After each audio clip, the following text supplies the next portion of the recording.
రాజకీయాల్లో అన్నా చెల్లెల మధ్య డైలాగ్ వార్ ముదురుతోంది. చెల్లెలు ఏపీసీసీ చీఫ్ వైఎస్ షర్మిలను ఉద్దేశించి సీఎం జగన్ చేసిన వ్యాఖ్యలకు కౌంటర్ ఇచ్చారు వైఎస్ షర్మిల. సొంత చెల్లెల మీద ఇంగితం లేకుండా మాట్లాడుతున్నారని తీవ్రస్థాయిలో మండిపడ్డారు షర్మిల. సొంత చెల్లెలు వేసుకున్న బట్టల మీద ప్రస్తావన చేస్తారా? నేను బాబు దగ్గర మోకరిల్లానట, పసుపు చీర కట్టుకున్నానట అంటూ జగన్ వ్యాఖ్యలకు తప్పుపట్టారు షర్మిల. జగన్మోహన్ రెడ్డి గారు ముఖ్యమంత్రి స్థాయిలో ఉన్నవాడు ఏం మాట్లాడుతున్నారు?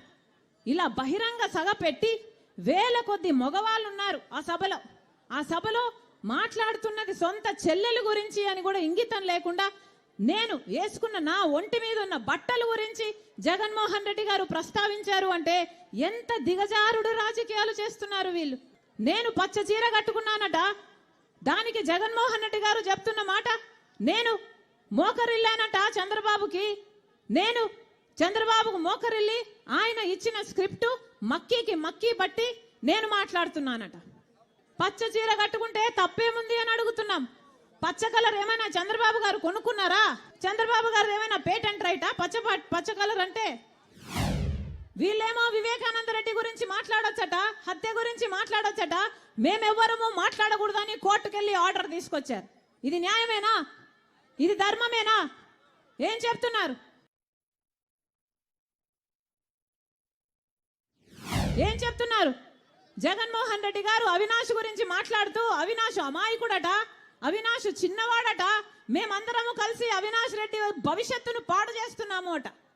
మేము అవినాష్ రెడ్డి భవిష్యత్తును పాడు చేసే వాళ్ళమే అయితే మీరు ఎంపీగా నిలబెట్టినప్పుడు వివేకానంద రెడ్డి గారు వద్దు అని చెప్పినా మీరు ఎంపీగా నిలబెట్టినప్పుడు మేమెవరము కాదనలేదే.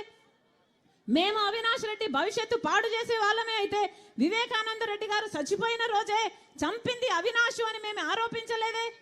మాకేం అవసరం ఉంది అవినాష్ భవిష్యత్తును పాడు చేయడానికి? ఏం చెప్తున్నారు? జగన్మోహన్ రెడ్డి గారు బహిరంగంగానే ఈరోజు చెప్తున్న మాట అవినాష్ అమాయకుడు అని నేను నమ్ముతున్నానట, అందుకే ఎంపీ టికెట్ ఇచ్చాను అట. ఎందుకు నమ్ముతున్నారన్నా జగనన్న గారు అంత గుడ్డిగా అని అడుగుతున్నాం. మీకు దేవుడు ఇంగితం ఇయ్యలేదా? మీకు ఆలోచించుకునే శక్తి లేదా? గుడ్డిగా ఎందుకు నమ్ముతున్నారు? సిబిఐ అన్ని ఆధారాలు చూపుతుంది కదా. చంపిన వాళ్ళు, చంపించిన అవినాష్ గారు ఇద్దరు గూగుల్ టేక్అవుట్స్ లో వాళ్ళ లొకేషన్ మ్యాచ్ అవుతుంది అని చెప్తున్నారు కదా. మరి ఎందుకు నమ్మటం లేదు? అవినాష్ గారు చంపిన వాళ్ళు లావాదేవీలు జరిగాయి, డబ్బు ట్రాన్సాక్షన్ జరిగింది, అడ్వాన్స్ తీసుకున్నారు అని సిబిఐ సాక్ష్యాలు చూపుతున్నా కూడా మీరు గుడ్డిగా ఎందుకు నమ్ముతున్నారు?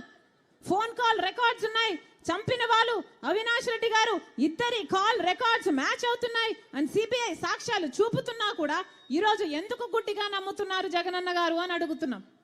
మీకు అన్ని తెలిసి కూడా అవినాష్ను కాపాడుతున్నారు అంటే మీకు ఏ అవసరం ఉంది? ఏ అవసరం ఉంది కాపాడుతున్నారు? జగన్మోహన్ రెడ్డి గారు సమాధానం చెప్పారు. ముఖ్యమంత్రి హోదాలో ఉన్నవాడు ఇన్ని రోజులు సోషల్ మీడియాలో వాళ్ళ వైసీపీ మూకల చేత అయితేనేమి, వాళ్ళ కుక్క బిస్కెట్లు పడేస్తే దానికి ఆశపడ్డే పేడ్ ఆర్టిస్టుల చేత అయితేనేమి సోషల్ మీడియాలో నన్ను దూషించారు, తిట్టారు, అవమానించారు, బెదిరించారు, నానా రకాలుగా అవమానించారు. ఇదంతా సరిపోలేదని ఈరోజు ముఖ్యమంత్రిగా ఉన్న జగన్మోహన్ రెడ్డి గారు మాట్లాడుతున్నది సొంత చెల్లెల గురించి అని కూడా ఆలోచించకుండా నా ఒంటి మీద ఉన్న బట్టల గురించి ఇంతమంది మగవాళ్ళ మధ్య మాట్లాడుతున్నారు అంటే వీళ్ళకు సభ్యత ఉందా? సంస్కారం ఉందా? ఏం జరుగుతుందన్నా మన రాష్ట్రంలో ఒక్కసారి ఆలోచన చేయాల్సిన అవసరం లేదా? ఈరోజు మోకరిల్లింది ఎవరు? బీజేపీ ముందు, మోడీ ముందు జగన్మోహన్ రెడ్డి కాదా మోకరిల్లింది? ఎంతగా మోకరిల్లారన్నా ఆఖరికి మన ప్రత్యేక హోదాను తాకట్టు పెట్టారు, మన పోలవరం తాకట్టు పెట్టారు, మన రాజధాని తాకట్టు పెట్టారు, మొత్తం అన్ని మన ప్రయోజనాలు అన్ని తాకట్టు పెట్టుకున్నారు వాళ్ళ స్వప్రయోజనాల కోసం. ఎవరు మోకరిల్లుతున్నారు? ఢిల్లీకి వెళ్ళినప్పుడల్లా మన రాష్ట్ర ప్రజల సమస్యల గురించి మాట్లాడుతున్నారా ముఖ్యమంత్రి గారు? అవినాష్ రెడ్డిని కాపాడటం గురించి మాట్లాడుతున్నారు. అవినాష్ రెడ్డి ఎక్కడ అరెస్ట్ అవుతాడో బెయిల్కు తెచ్చుకోవడానికి లేకపోతే వాళ్ళు మద్దతు తెచ్చుకోవడానికి వెళ్తున్నారు తప్పితే ప్రజల గురించి ఎప్పుడు మాట్లాడుతున్నారు వీళ్ళు? రాజశేఖర్ రెడ్డి గారు బీజేపీని వ్యతిరేకించేవాడు, బీజేపీని వ్యతిరేకించిన నాయకుడు రాజశేఖర్ రెడ్డి గారు. అలాంటి బీజేపీకి జగన్మోహన్ రెడ్డి గారు మోకరిల్లుతున్నాడు అంటే ఈయన రాజశేఖర్ రెడ్డి గారి వారసుడు కాదు, ఈయన మోడీ వారసుడు. నిజానికి ఈయన మోడీ వారసుడు. ఆఖరికి మణిపూర్ గడ్డలో క్రైస్తవులను ఊచకోత చేసింది బీజేపీ పార్టీ, ఆర్ఎస్ఎస్ కలిపి. కనీసం అప్పుడైనా నోరిప్పాడా జగన్మోహన్ రెడ్డి గారు? సొంత మతం, మన మతం క్రైస్తవులను చంపేస్తున్నా అప్పుడు కూడా బీజేపీకే మద్దతు ఇచ్చాడే చట్టసభలలో. మరి ఈయన బీజేపీ వారసుడు కాక రాజశేఖర రెడ్డి గారి వారసుడు ఎలా అవుతాడన్నా? ఏం చెప్పాడు? సభలో నిలబడి, నిండు సభలో నిలబడి, నాకు అధికారం ఇచ్చింది ప్రజలు, ప్రజలకు మేలు చేయాలనుకుంటున్నాను, నేను బంధువులకు మేలు చేయడానికి కాదు నాకు అధికారం ఇచ్చిందని చెప్తున్నారే. అయ్యా జగన్మోహన్ రెడ్డి గారు, ఈరోజు మీకు బంధువులు ఎవరయ్యా? మీ అనుకున్న వాళ్ళు, కష్టాలలో మీతో నిలబడిన వాళ్ళు మీ బంధువులుగా ఇంకా మిగిలాలో లేరో ఒకసారి వెనక ముందు పక్క చూసుకోండి జగన్మోహన్ రెడ్డి గారు. రాజశేఖర రెడ్డి గారి పేరు ఉండకపోతే జగన్మోహన్ రెడ్డి గారు ఈ కేసులలో నుంచి ఎప్పుడు బయటపడ్డు అని రాజశేఖర రెడ్డి గారిని పేరును స్వయంగా జగన్మోహన్ రెడ్డి గారి లాయరే, సుధాకర్ రెడ్డి అనే లాయరే రాజశేఖర రెడ్డి గారిని చేర్చమని హైకోర్టులో, సుప్రీంకోర్టులో పిటిషన్ వేసి మరీ చేర్పించారు. దానికి ప్రతిఫలంగా ఈరోజు అదే సుధాకర్ రెడ్డికి జగన్మోహన్ రెడ్డి గారు అడిషనల్ అడ్వకేట్ జనరల్ పదవి కూడా ఇచ్చాడు. ఇది వాస్తవం కాదా? ఇది వాస్తవం కాదా? జగన్మోహన్ రెడ్డి గారు ప్రజలకు సమాధానం చెప్పాల్సిన అవసరం ఉంది.